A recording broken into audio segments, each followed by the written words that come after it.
Always been a casual student of it and always understood the fact that biodynamics is, kind of a couple steps above organic in its sophistication and its mystery.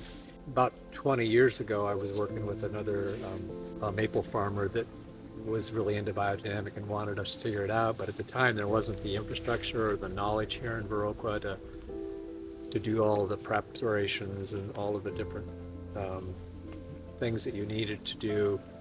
Then Brian Wickert came along and said, I think we need to figure out how to move biodynamic into a maple forest, because there's really no best practices or any kind of history about biodynamic with maple forest, or there's not a whole lot with forest, if I'm understanding as well. Actually, the person that drove it was Brian, working with the Macola organization to come up with more biodynamic products. And the idea is can we move, what are the practices that can move into the maple forest that are biodynamic, that make sense? And he worked with us, Brian did, to understand what our production costs were and what it's going to cost us to do the extra spraying and the extra practices. And then asked us what was a reasonable pay price for us just to cover our own other base expenses. And we don't know if that's the right amount. We'll find out.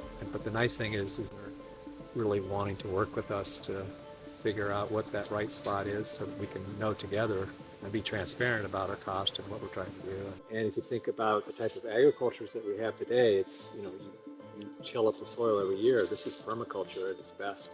It's probably one of the most sustainable products on the market. If you just think about all the things the forest provides, it's pretty amazing. And carbon sequestration that happens, the amount of water mitigation that it cleans water, it slows water down.